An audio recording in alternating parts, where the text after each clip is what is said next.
Hey everybody, welcome to the Modern Trumpeter Podcast. My name is Jaden Bueno and I will be your host. I'm really looking forward to this series and hearing from so many phenomenal trumpet players, learning about their careers and hearing stories about how they got going and insight and wisdom that they've gained over the years that they can pass on to us. Our first guest today is Brian MacDonald, who is the lead trumpeter and flight chief for the Airmen of Note. He is a native of Fort Lauderdale, Florida, and his career in the Air Force began in 1999. After graduating from Nova High School in 1991, he began his studies at Broward Community College, and later in 1999 he graduated from the University of Miami with a bachelor's degree in music. MacDonald has performed with the Woody Herman Band, the Maynard Ferguson Band, and the Glenn Miller Band, and additionally he has made numerous appearances on national television with Casey and the Sunshine Band, and his teachers have included Jeff Kay, Gil Johnson, Bobby Shue, and Roger Ingram. And before we hear from him, I want to introduce that we are actually writing a book called The Modern Trumpeter that will be released in May of 2026. This project brings together insights from over 40 professional trumpet players from all over the world and explores what it really takes to build a versatile and successful career. From cruise ships to Broadway orchestras to wedding bands, the book covers a wide range and spectrum of opportunities out there for trumpet players today. Whether you're a student, a teacher, or a working musician, this guide is designed to give you practical tools, career pathways, and real stories from the pros. So without further ado, here is Brian MacDonald. Hey everybody, welcome back to The Modern Trumpeter. Today we're talking with Brian MacDonald, trumpet extraordinaire, currently the Chief Master Sergeant of the Airmen of Note, been the lead trumpet player for them for 25 years and counting, right? Yeah, just went over 26 this summer. So, Oh, 26 now. Wow. yeah. Yeah, can see Awesome. the light at the end of the tunnel. So maybe one or two more years and call it a career. There we go. And we're excited to talk more about that career. So we discussed beforehand about how you got started. Could you give us a recap of how you got started on trumpet and what moment did you decide trumpet was something you wanted to try and pursue full time? Yeah, I mean, certainly like every young beginner trumpeter, starting in middle school and high school, and then had a great jazz band program in high school. A lot of the other players went on to be professional musicians, so it was a really great band there in the Fort Lauderdale area, Nova High School. And then after that, I did some community college playing and also out on some cruise ships. I think the telling moment that I wanted to play trumpet when I was 19, moved to Mallorca, Spain for seven or 8 months, and played in a show band there every night, 6 nights a week. So I was like, all right, if I'm enjoying playing that much, then I'll go ahead and try to continue and make a career out of it. And then went to the University of Miami after that. Was fortunate enough to get some lessons with Roger Ingram and Bobby Shue. And then while at Miami, then joined Casey and the Sunshine Band. So that was a really great opportunity there, traveling the world with them. So did that and then got to do one short tour with Maynard in '97. You know, every trumpet player's dream, to play with Maynard. So Oh yeah. yeah, that was a highlight for sure. And then yeah, I finished at U of M and of course saw several military bands when I was younger, the Jazz Ambassadors, the Navy Commodores, and the Army Blues, and then of course the Airmen of Note. Alan Baylock was actually the one that reached out to me to let me know that the lead trumpet audition was coming up and they were looking for somebody. So just decided to take the audition and have been here ever since. Just how many years have we covered just in that? That was a great recap. Yeah, yeah, 30 plus. 30 plus, yeah. Just some casual name drops. Casey and the Sunshine Band, Maynard Ferguson, just all there we go, right? Yeah. So, yeah, going back and kind of digging into some of those parts of your career. When you were first doing cruise ships, was that just like a fun, quote unquote, summertime job that you wanted to try, or how did you decide to get involved in that? Yeah, well, obviously living in South Florida, then, huge cruise industry there. You got, the Yeah. port of Everglades, Fort Lauderdale, and Miami. So a lot of ships right there. So a lot of the players locally, the pros in town, had already been on ships or some are contractors. So just being a young musician growing up there and playing in bands around town, then you hear about, hey, I just got off this ship, or I know so and so, the booking agent for this ship. So yeah, it started exactly that. summertime, like just a 3 month contract on this small ship going to Key West and the Bahamas and then Bermuda. And so I just did that for 3 months, and then just a couple short stints here and there on like Royal Caribbean and Carnival, but I wasn't out there for an extended time. But back then, I mean, those bands are really good. A lot of great players that, would do, 6 month contracts. And then a lot of those guys went to Orlando, then either played at Disney World or New York. So a lot of great players that kind of started there and then, moved away to, play on Broadway after that.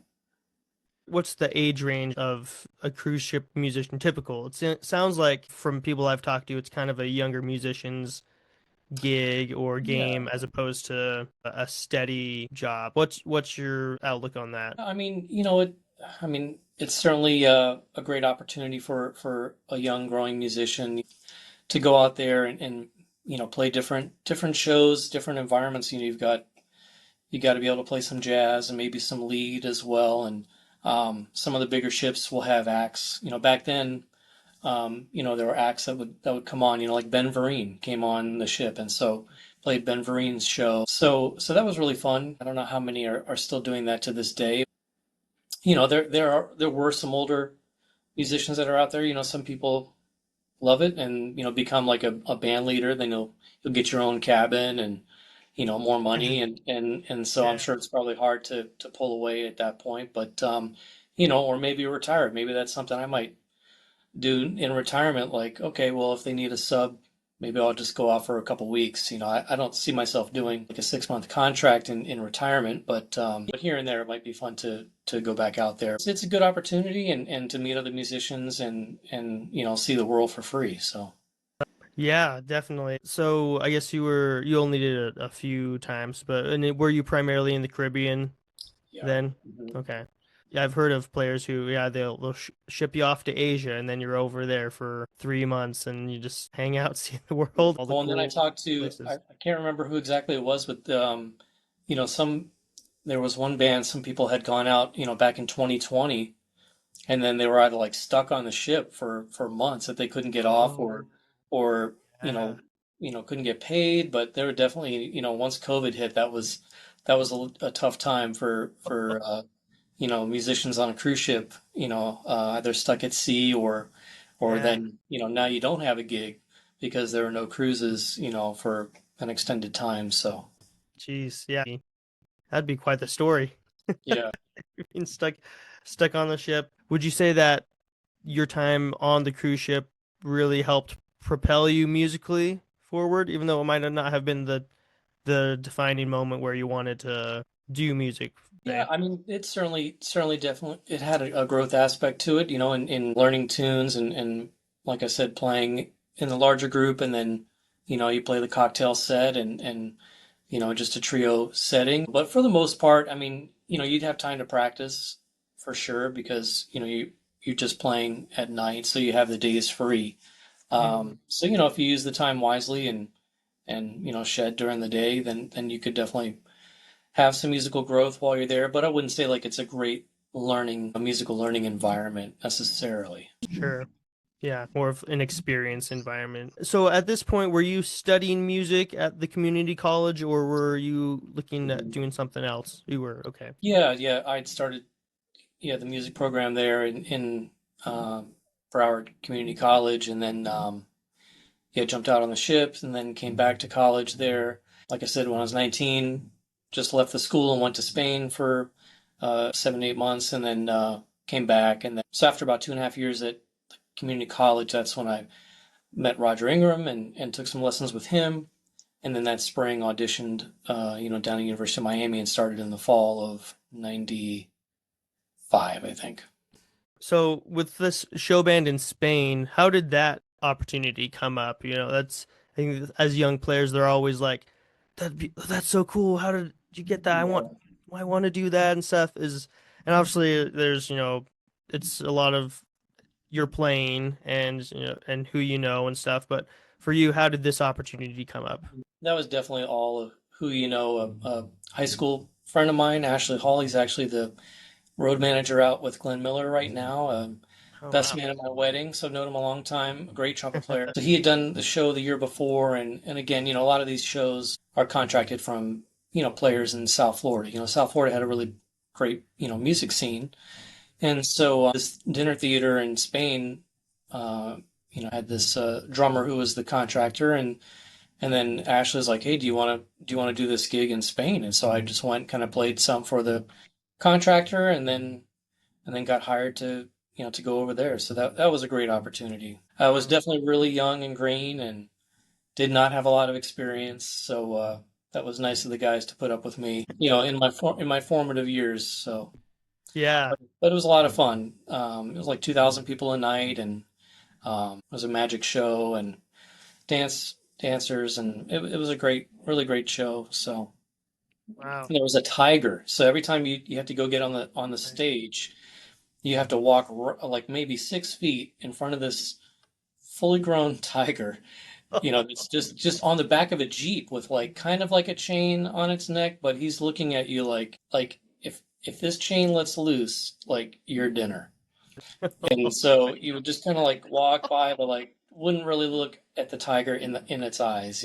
But so anyway, yeah, that was probably not as safe as as it should have been. So They probably didn't mention that as part on when you were getting hired for the gig, no, right? no, they did not. So, but Oh, that's funny. yeah, but it was a lot of fun. Great show, and then got to go around Mallorca, Spain, and shoot over to Barcelona. So that it provided Yeah. some opportunities to just kind of get out on the weekend. So And so it was 7 months, rough use 7, 8 months, something like that. And then could you get recontracted for another 7, 8 month stint, yeah, or you how does could. that I work? just I just decided not to go back the next year. Wanted to continue college. I came back and then got back into school, and then just continued with my studies there. And then yeah, like I said, then after that, that was the first cruise ship that I did. And then yeah, and then like I said, met Roger on one rehearsal. Got called to do a Duke Ellington Nutcracker rehearsal, and Mm. first time I got to sit next to Roger, and then took lessons with him, and definitely a lot of what he teaches, and through the Bobby Shoes School, the wedge breath and playing on tighter equipment, and leaning into high compression gear, and that just really helped my playing. So with Miami, the University of Miami, you pretty much went to Airmen of Note right around when you were finishing school. Did you ever finish at University of Miami? You did. Yep, only took me 8 years. Yep, Hey, but well, yep. better So late than never. yeah, that's right. So but then I couldn't do the graduation because I was on a tour in England with KC, so I missed the walk, The or with a cap and gown. So I'm like, cap and gown, or a 7 or 10 day tour to England with KC. I'm like, I think I'll do that. So Yeah, yeah. So you decided to go back to school. Did you feel like wrapping up a degree and getting a degree in trumpet was um a a crucial part of your career as a trumpet player, as opposed to staying in Spain or and keep freelancing and kind of go without? no, I mean, I'm not sure that I would have done anything necessarily with the degree. I think if I was going to continue down the path of academia, then, would have used that to then get my master's or something like that. But no, I probably just wanted to have that, just as a backup, and just to kind of complete it after so many years of, you know, being in and out of college and having all these credits, and, going to the University of Miami, um, which really helped to afford those opportunities, like to play with KC and Maynard, was because of that school and their ties, to artists like that. So, yeah, I just was, I wanted to get it done. So, Yeah. I mean, after all that time, it's like just yeah, just do it. So moving on to the Casey and the Sunshine Band, how did you get that gig? yeah, kind of the same way the other lead player in the band at Miami had toured with Casey for, a couple years by that point, and they needed a sub for New Year's for the no, actually that would have been for 95 going into 96. So they just needed a sub for like two gigs, like, one in Las Vegas for New Year's and then House of Blues LA the next day.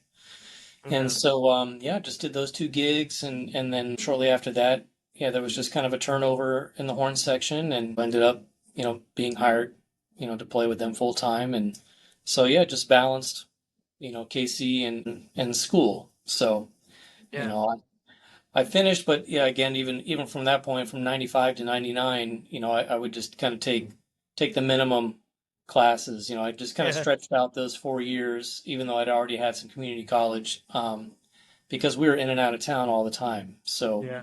um, a lot of traveling, and then just took a break uh, in 97 from school, and then was able to do the one tour with Maynard, and then jump back on the KC gig after that for another year and a half. Okay. Cool.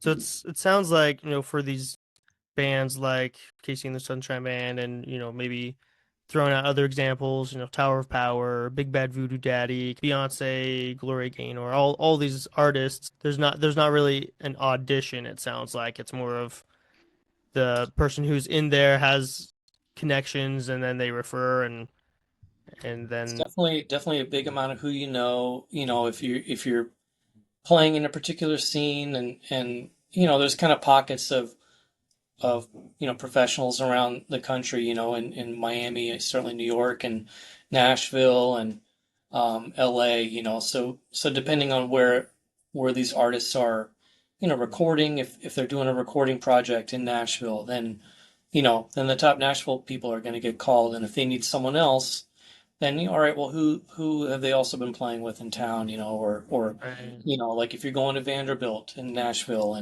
and you're on a site, you play outside of the school, and happen to play with someone like Steve Patrick, who's works a ton in Nashville, so he hears you play, and then maybe some road gig comes through, and he's not willing to go on a tour, because he works a lot in town, and then hey, are you interested in going out on this tour? So that's certainly how it happens. And then, there's kind of like a mini audition process with all those bands, or at least like, your first gig, like, okay, you're going to do one or two shows and we're going to see how it goes. And then, Yeah, yeah. you either get called back or you don't.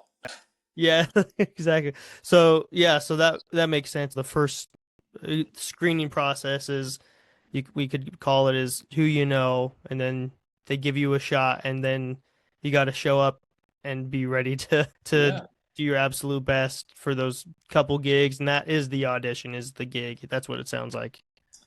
pretty much. That's my assessment of it. I think that's great to like know because I think we're as young players, it's like all auditions, auditions, auditions, and it's like yeah, for symphonies and school and stuff like that. Yeah, absolutely. But I guess where's the audition page on the Tower Power website? Like, I'd like to Right. audition for the band, right? So, Yeah. so yeah, but that totally makes Well, sense. yeah, and again, a lot of it is, being personable, working well with others. Are Yeah, you a team player? It comes down to also, hey, this person seems like they'd be a really good fit with the band. Do you have a good attitude? Showing up on time, like, hey, I'm here, I'm prepared, I'm excited to be here. It's like yeah, not too excited, but not yeah, uh not a bump on a log either, so yeah, yeah, so, there's just a happy medium of getting along well with others and playing well, playing at your best and understanding what they want, from the job. If you're playing with, Beyonce or one of those shows, and there's dance moves, like you got to move, or this is, yeah, you're a hmm horn player, but also you're on stage, you're performing, hmm so yeah, it's not just like, say, like a symphony audition where, okay, the playing is, 99% of it, so yeah, there's, also a look, and can you dance and contribute to the entire show. yeah. Definitely. And especially, yeah, I like what you said about like the look. If there's a certain look the band has, if everybody has short hair and you got some long shaggy hair, you might want to maybe maybe get a haircut before you show up to the gig or something like that. Right, right. It just kind of like understanding what it is you're getting into, and Yeah. either decide to be all in and do what what what they're looking for, and provide that type of performance, or like, what, this gig isn't for me. So Yeah. Yeah, that's true. Well, you were with Casey and the Sunshine Band for a long time. Remind me, were you with them all the way up until you got into the Airmen yep. of Note? Mhm. Okay. Yep. Yeah, so almost 4 years. Um, Okay. so yep, and left the band and went to basic training, and then got to the Airmen of Note that summer. There you go. And so if you hadn't gotten the Airmen of Note gig, do you think you would have just kept going with Casey? Probably, yeah. I didn't. It's not like I was looking to leave the band or anything like that. It was a great gig, and um, the band was great. I think just kind of stair stepping. That opportunity to be in the Airmen of Note. I knew I wanted to play in a jazz band, and playing lead in a jazz band. I'd seen those jobs before, and certainly all the opportunities that having a kind of a career growth mindset of like, hey, there's somewhere to go, in that job. Right. Yeah.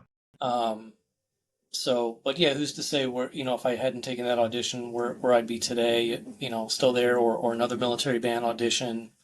Right. Um, so yeah, hard to say. I know we could ask ourselves that all the time, like the what if, Yeah. but being happy with where we're at and how things go, I think is also important. Then so talk a little bit about Maynard. So you left KC for a brief spell to go on tour with Maynard for I think you said 6 months or so. No, it was just like a 8 week tour. 8 week tour. Okay, so not too much. Hmm. But can you tell us more about that experience? Yeah, I mean that was a dream, for sure. Yeah, I think that summer prior, Scott Englebright had just gotten off the band, and so it was me, Jay Roberts, and Carl Fisher, and so yeah, I again, the way through that was, kind of who again, the other lead player, Billy Spencer, in Casey's band, had been asked to go out, and he was having some health issues, so he didn't want to do it. And then Ed Sargent contacted me, and so I sent him just made an audition tape and sent him some recordings of from school and some stuff from Casey, and then yeah, flew out to Dallas, and the first night did 2 shows, and that was trial by fire, because Yeah.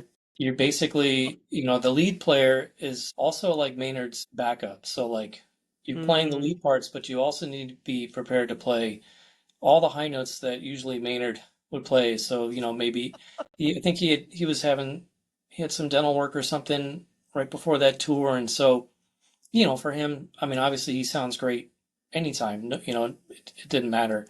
yeah. People were so excited just to hear Maynard, but if he wasn't feeling it, on some tunes, he would just turn around and go, "You got it," and then that just means like start playing all the high notes that I normally do, and cover my part. So there'd be like a Caravan solo. You'd have to go down front and play his solo on Caravan on his mic, and the vocal tune. So any of that stuff, you just had to be prepared to go down and just start wailing. I mean, the KC gig helped build me up for that, because there were a lot of high notes, and it was a really chop heavy show, so it was amazing to get to do that, but probably the biggest thing you learn from him is that he could have his best night or his worst night chop wise, Mhm. and it didn't affect him in the least.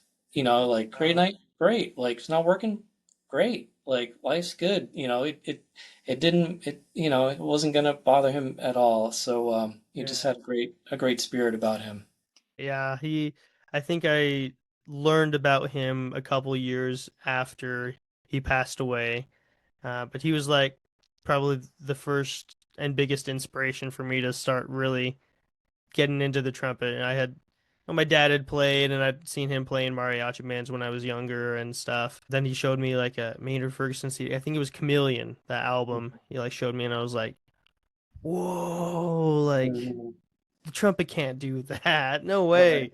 right, And right. then I remember like downloading that onto my little iPod Shuffle and like just listening over and over and over and over to all those tunes. Superbone meets the Bad Man and Yeah. Jet and some of these obscure ones that we don't know as much, but We that we just had. played Superbone meets the Bad Man at the Great American Brass Festival. We just Oh, played it like back in end of May. So yeah, we have that one, and that one's fun to play. yeah, And our lead yeah. bone player has a valve. Actually, he played bass trumpet on that one instead of Oh, valve bone. Has a bass trumpet and sounded great on it. So that was a lot of fun.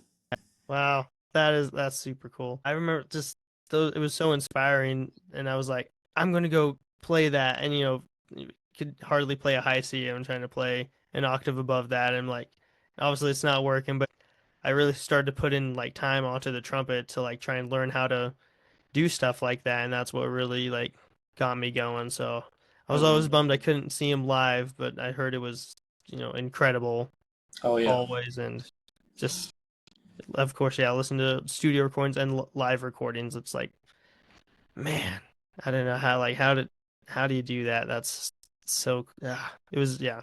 So that's so fun that you got to be a part of that legacy, even for just 8 weeks. yep. Well, and then once I got here, then one time, he came through to Blues Alley in DC, and so went and then brought my horn and got to sit in on Night in Tunisia with the band and Adolfo. Yeah, Adolfo was playing lead yeah, then, so that was a lot of fun to get to do that and see him again and at least for one night again have that experience of yeah, playing with him. So yeah, no, I mean probably in hindsight one of my bigger musical regrets is I probably should have just stayed out with Maynard and just continued on that next tour. Um, musically that was where I wanted to be. So that yeah. was a lot of fun.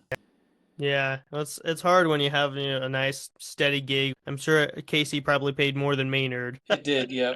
Yes, exactly. So yeah, that was helping to pay the bills pretty well. Yeah, and that would be did you have a family at that point with No, Casey? You're no, just hanging yeah, out by still yourself. single. Yep, Yeah. yep. So but again, all great experiences. You just kind of string them together and just kind of see where the road takes you. Certainly now you got a lot of like traveling Broadway shows that people can play. Like I said, I think at this point it's the gigs that are really just kind of lead dependent are fewer and fewer. So you got to just be a well-rounded player and do have as many tricks in your bag as possible. Yeah. Just and be able to shift gears quickly. The more and more people I've talked to, the more and more everybody's like, yeah, you just got to be able to do everything. And of course, you have your specialized thing that you do, lead trumpet or orchestral or something. But having at least a rudimentary skill set in every facet of playing that's at least passable Right. is really important now these days if you want to be working.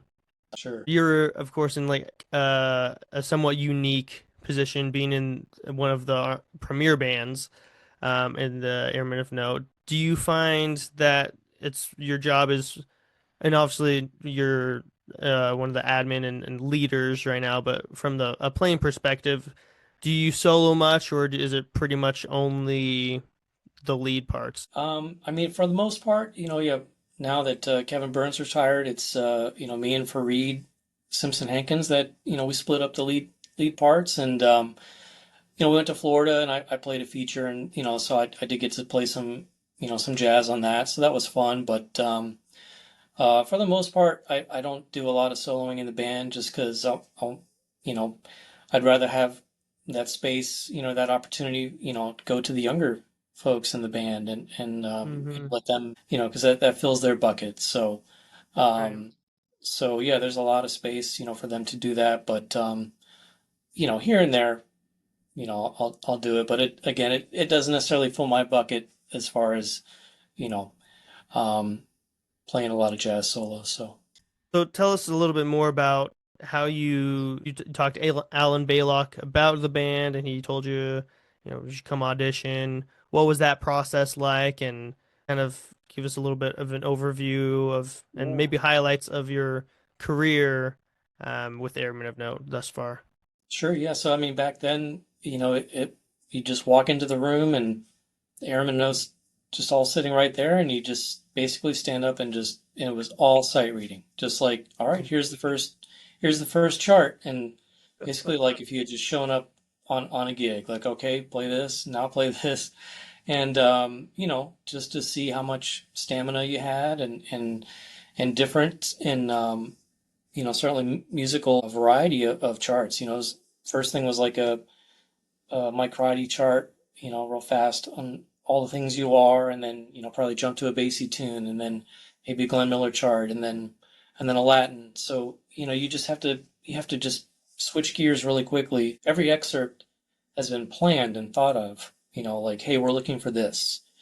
Can Mm, can you play this way? What's your time and feel and articulation and phrasing on a medium swing? And okay, well now here it is in the Glenn Miller style. So you just have to be, again, you have to be adaptable. You can't play the same way on every tune. So yeah, when you see an excerpt, just immediately try to figure out what are they looking for right here, yeah, and be yeah, sure that you're showcasing that capability. That, hey, yeah. I can easily play in the 40s style. Okay, well now here's, 3-in-1. Here's the Thad Jones Vanguard Band chart. Okay, well, I know just how that goes. This is in the style of the Vanguard Band. So that was really what the audition was like, and very much how we conduct auditions now. So there's just going to be Yeah. a wide gamut of tunes and rep that we're going to want to hear everybody play through to see if you can check all the boxes musically. Yeah. Yeah, which makes sense because how many days a year would you say they play? Well, I mean, concert wise, it could be, it's dependent on a lot of factors, touring and what's happening in the summer or ceremonies that we also do. But I mean, just Airmen of Note concerts could be anywhere from 50 to 80 a year, and then certainly a lot of smaller group stuff. Priority like protocol jobs at the combo, and maybe combo and horns will play at the White House, or Hmm. senior leaders for the Department of Defense, and then Arlington Cemetery. So we also augment the ceremonial band a lot, and a lot of our woodwinds will go and play in the concert band when they need subs on flute and clarinet, and sax. So there's just a lot of different variety to the job. Then we'll put the Airmen of Note with the rock band with strings, some other concert band woodwinds, and then kind of make a studio orchestra uh, Mm, performance for either Memorial Day or the holiday shows in December. And so mm. um, it's just a lot of different roles. Yeah. Yeah, that sounds like a logistical, not nightmare, but that's a lot to keep track of. It is a lot. Yep. Yeah. On top of the touring and then the international stuff, we've been playing these international tattoos at Edinburgh and also Basel, and it looks like very good chance next year we might be going to Norway, play the Norway tattoo. So we just went to Brazil last summer. So the Mm. Airmen went down to Brazil for 10 days. We played the Amazonas Green Jazz Festival. So we got to play Jazz Fest in the Amazon, and Oh, so, that's so so that cool. was amazing. And then partner with the Brazilian Symphony Orchestra down there in Brasilia, and had a great time with them. It had been like 35 years since the Airmen had been to Brazil, so that was a great opportunity for us. And we have a brand new album. Actually, it's a Latin album called Around the Horn. Oh, It was just released, and so I'm hoping, fingers crossed. I don't want to say it too loudly, but we may be able to start getting our recordings on Spotify here in the very, very near future.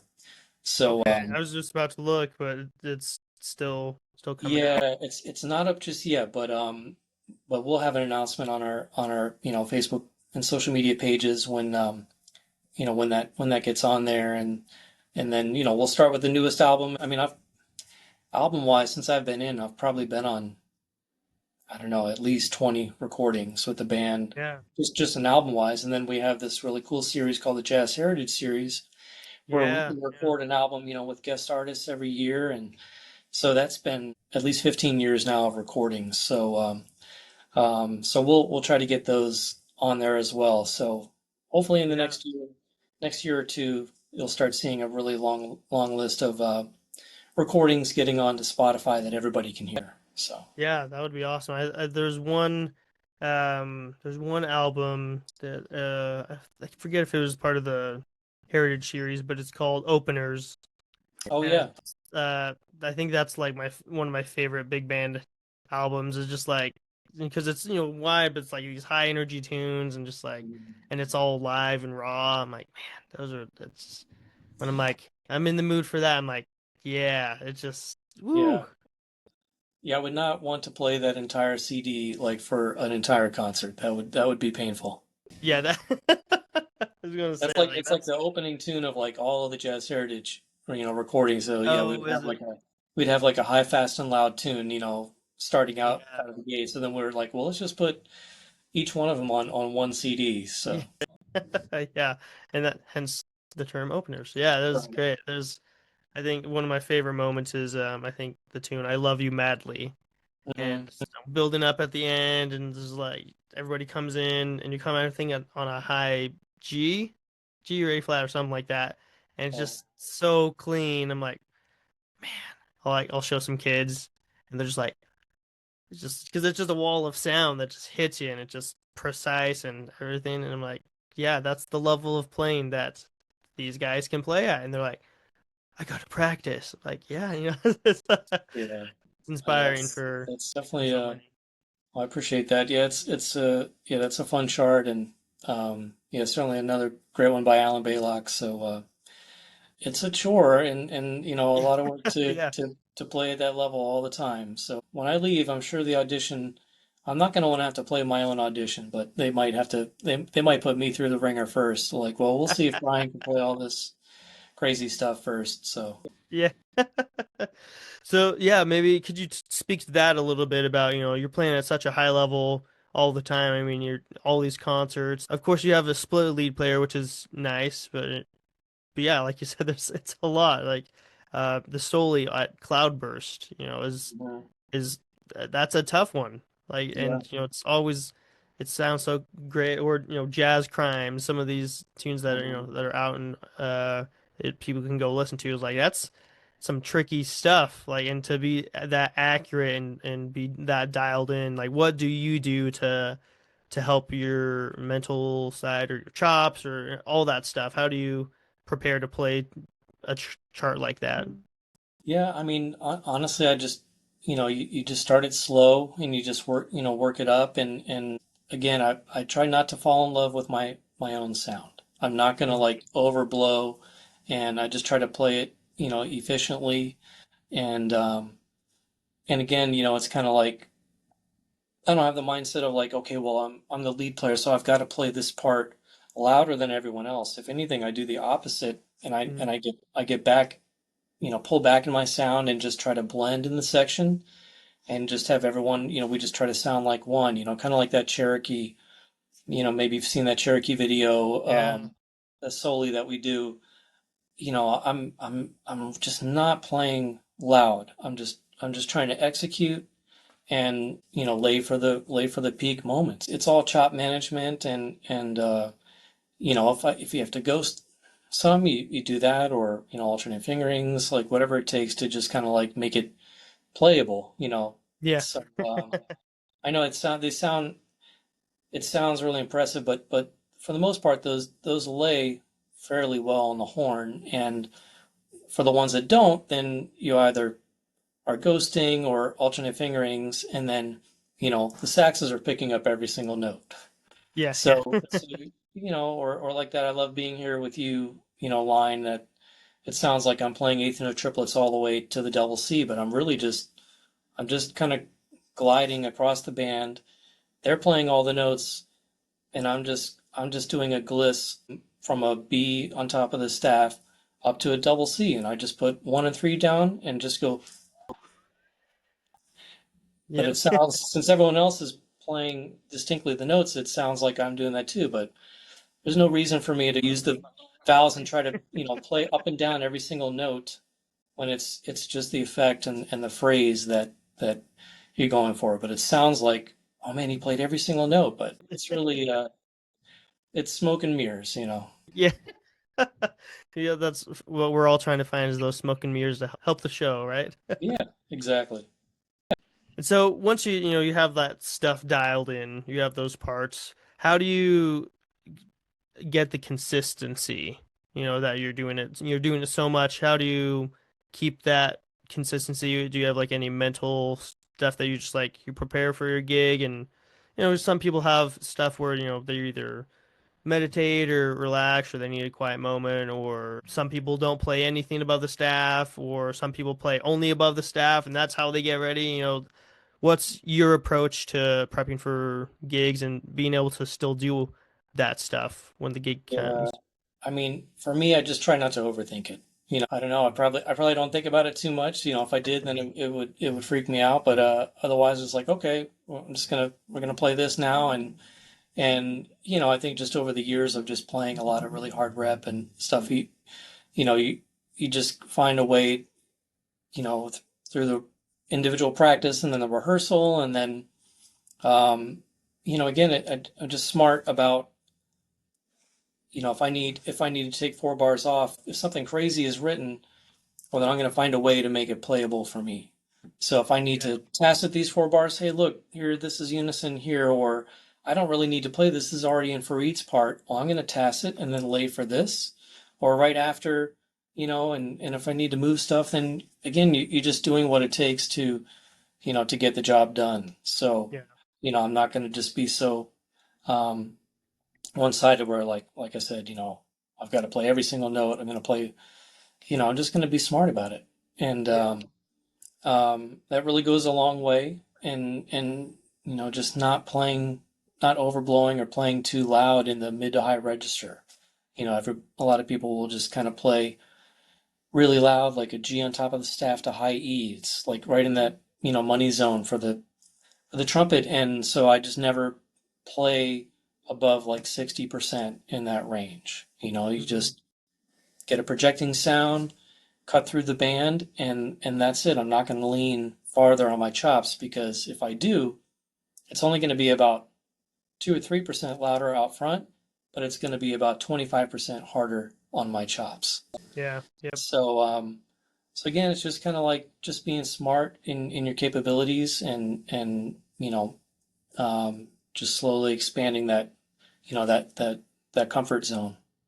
So, you've been we talked about earlier, 26 years in the Airmen of Note, and right now you're the oldest member of the band at this point. Is I've that been right? in I've been in the band the longest. I've hired everybody in the band, but I'm not the oldest. Someone's Oh, older than me. yeah, that's what yeah. That's what I meant. Yeah, you've been around the longest in the band. Yeah, after we just had a tenor sax audition, as I was sitting there, I think I added up that I think I've been involved in 35 Airmen of Note auditions. That's So that's so a handful. Yeah. yeah, so it's a lot. Yeah, so more than likely the next one will be mine here, in maybe another, year and a half or so. Light at the end of the tunnel. Yep, And getting close. yeah, so your position, you're pretty much, would you say more or less the band leader, the band director for Airmen of Note? Yeah, I'm the chief of the band, so the administrative leader of the band, and so I oversee everything, all the logistics, and I mean, a lot of other people in the band, are doing the work of managing the schedule, and certainly the music director Kevin Servich is now the MD of the band, so he programs the shows, rehearses the band, and we've got public affairs, and um, a marketing rep, and so everything. All the guys were all self-contained, so everybody does everything for the band, and then it's just my responsibility to make sure it gets done and just Yeah. get them what they need to do their job.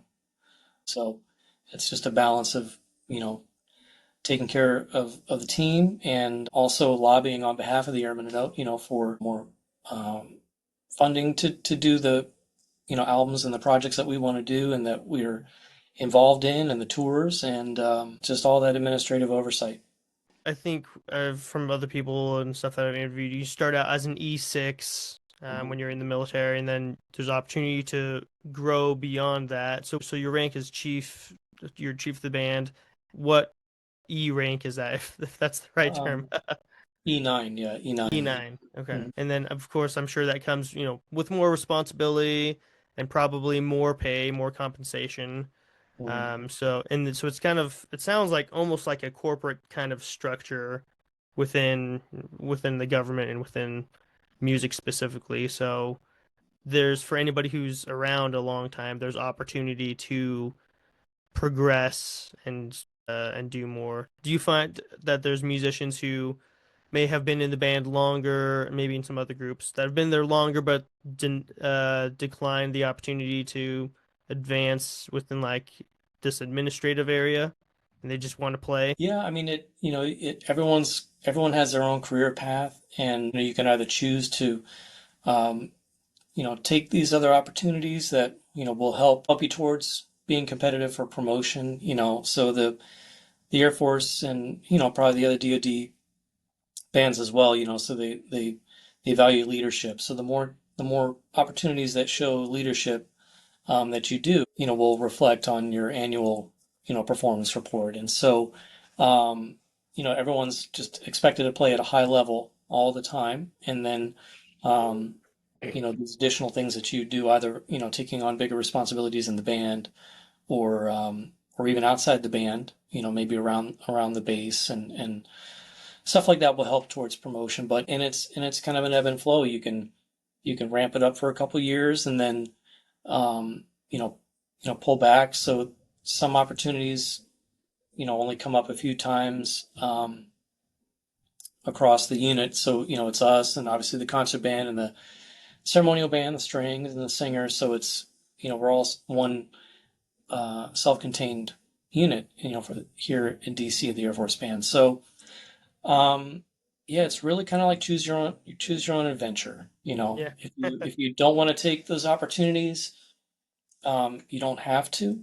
And then but just be, as long as people are just aware that, like, it should never be a surprise if you don't get promoted. You should know that, like, hey, I'm either competitive for promotion because here are my reports and these are all the things I've done, or I know that I haven't leaned in that much, and um, this is where I'm at in my career right now, and that's okay. I think the problem gets to be when people expect to be promoted and aren't really have a good self-awareness of what how they're performing outside of the band. Does that make sense? Yeah, definitely. So I just try to make it really clear on here. If promotion is a goal, it's kind of like a five-layer cake, just like 5 years, because they look through 5 years of your records. So just doing one, hey, I did this one thing, I should get promoted. Like, that's just not how it works. So that's like one thing in 1 year. So year over year of, like, sustained, growth, and taking on leadership opportunities, above your pay grade is what Yeah. is what looks really good towards and makes you competitive for promotion. I think for young musicians, it's like, we are taught so much about the music and being the best musician you can be, and which is, I think, is like, all, important. That's like what we do. But there's a business aspect of it, and people skills and things that I wish there was more required on learning some of those skills, because it's so applicable, especially as a freelancer.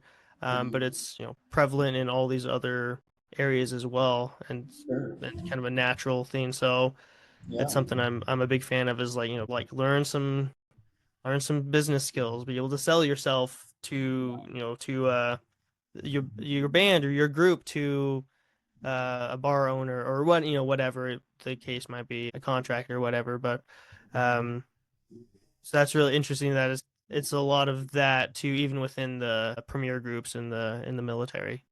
Right. Oh yeah, very much so. And also being able to write well, so being able to Yeah. articulate what did you do for the Air Force and how does it apply, to them Mm-hmm. so and again, like now certainly AI is a huge help with that too. You can put Yeah. in, yeah, I did this and this, and write me a performance statement on Yeah. in an Air Force enlisted performance report format, and then all of a sudden here you've got really great verbiage on you know what you did and how you did it and what the impact was.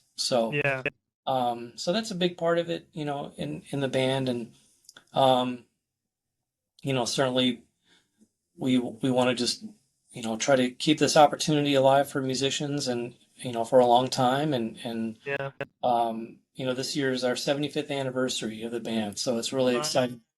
exciting for the Airmen of Note, to be here at 75 years. And so a week from Friday, we have our anniversary concert in town. And so we're going to have some alumni come out to the concert, and then, be really great to reminisce with them. And so, Yeah. I will have played on the 50th, the 60th, and then now the 75th anniversary concerts of the Airmen of Note. So it's really exciting, for me personally to hit that milestone in the band. So, Yeah. Now you just got to get to 80, right? yeah, that's right. Yeah. I don't think I'll make it to 80, but yeah. Well, that's 75. That's a big one. Maybe to wrap up, we talked before how you were, you're a carol brass artist. Now, as of kind of a couple of years ago, 3 years Mhm. ago, you have your own model of trumpet through them. How did that come about? And just a little bit on like kind of that artist endorsement, if you will. Yeah, I mean, so Isaac Swanson down at Carroll Brass of Texas, sent me a prototype, and we kind of went back and forth on the horn and some adjustments, and yeah, it played really well for me. And yeah, I had been on this constellation for probably 20 years at least, and so that was a big switch for me, and really the first horn that I just really could get behind that played well, um, other than the con. Um, so yeah, after making some adjustments, and we I pitched it to Carol, say, hey, if you would like to make this the BMAC model, I'd be happy to endorse it. So yeah, that's just kind of how that went. And then yes, I have this new BMAC trumpet, and yeah, it plays great. And actually, just the other day, I also now have like a nickel plated one, which is really cool. So so we might be offering that as like a Gen 3 version of it, So Yeah, yeah. um, but yeah, no, it's playing really well. I'm still on it.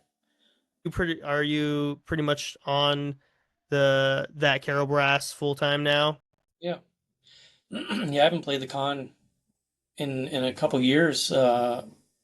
Since being on the Carol, and yeah, it's just a great for me. It's a good all around horn for me. Like I couldn't find a horn that I liked the slotting in the upper register like I did the con, and so finally, fine tuning the Carol, um, it just worked great for me in the upper register, and a little lighter. The con is heavy. In my 50s now, so I want a lighter horn. And and then the playability was just really great for me. So yeah, it really is. A lot of people have tried it, and you know, it's certainly a great value. For a great playing horn. So Well, yeah, thank you again for taking so much time and chatting with us. And I know uh, you got a lot going on being the band leader, so I appreciate you taking another hour of your time to chat, go into more detail about all this. yeah, so great to talk to you again, Jaden, and thanks for having me on. And yeah, best of luck with your book and your projects. Thanks, Appreciate it, man. Brian. See ya. All right, take care.